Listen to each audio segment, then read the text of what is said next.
Recent studies are showing us that quality and quantity of sleep may differ between men and women. Certain sleep disorders also have a sex difference. On today's episode, it is men versus women in the quest for a good night's sleep. I'm Jay, and this is Somnilopod.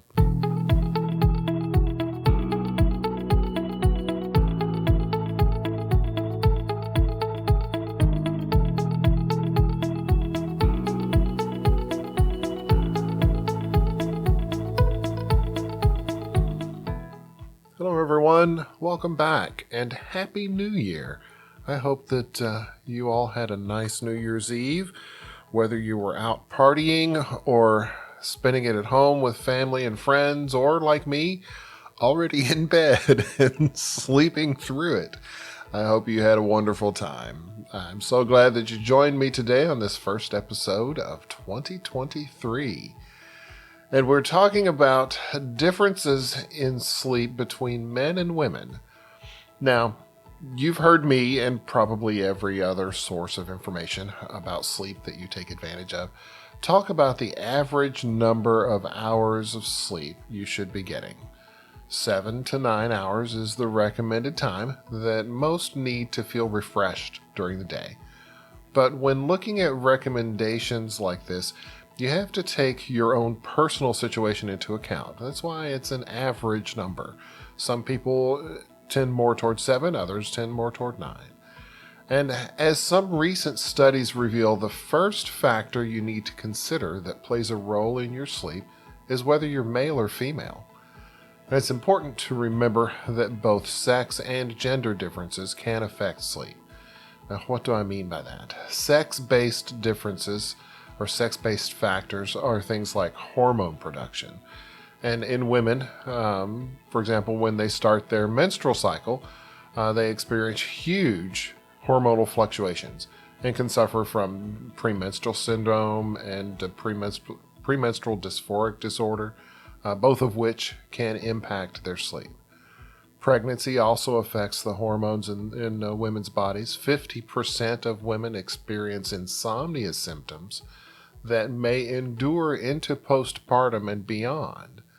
And of course, menopause, when in 85% of women that report having hot flashes and night sweats that interrupt their nightly sleep. And on the other side of that coin, andropause in men, which is a lowering of the testosterone. Studies have shown that low testosterone contributes to an increase in sleep apnea. So men get to look for that as well. Then looking at sleep architecture, we also see a sex-based difference there as well. The sleep architecture is related to the way our sleep is structured during the night. We have various sleep stages that we all cycle through, from stages 1 and 2, which are the lighter stages of sleep, to stage 3, the deepest stage, and then we have REM sleep, which is often called paradoxical sleep, because while being a quote-unquote deep stage of sleep with regard to having less of a likelihood of being awakened from that stage, the brain is paradoxically active during REM, as active as it is when we're awake in some cases. In the variation of sleep stages throughout the night, women spend more time in stage 3 sleep than men do. This begins around age 30, and usually we see it start to peak between ages 30 and 40. We also have a circadian rhythm difference. The circadian rhythm is the cycle of sleeping and waking that we all go through daily.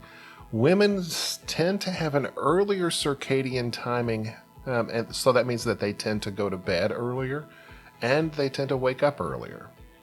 Also, some studies have shown that women are getting a little bit more sleep than men, 5 to 28 minutes per day.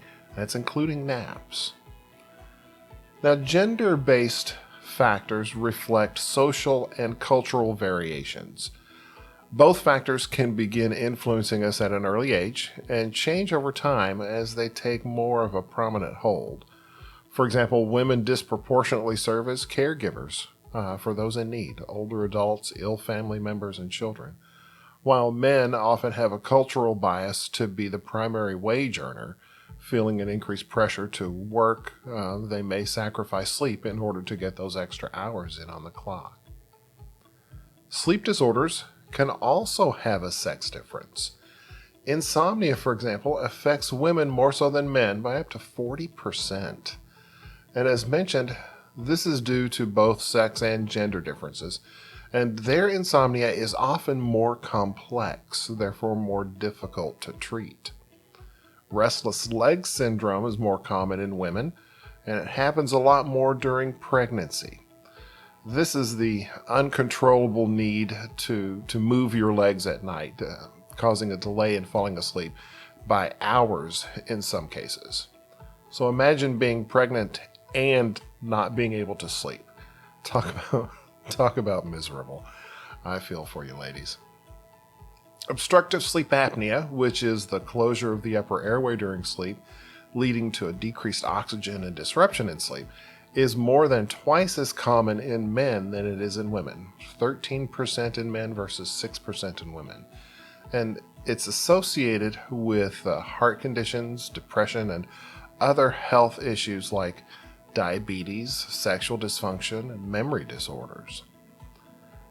Now, no matter how you boil it down, the sleep deprivation that results from any of the conditions that affects both sexes equally by reducing their ability to concentrate, impaired mood and memory issues, and all of the health-related issues that not getting enough sleep contributes to.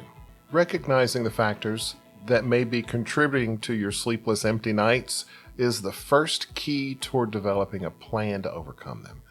If you are struggling with any sleep-related issue, talk to your primary care provider. They can help at least point you in the right direction to start getting some restful, quality sleep. I hope this has been enjoyable for you.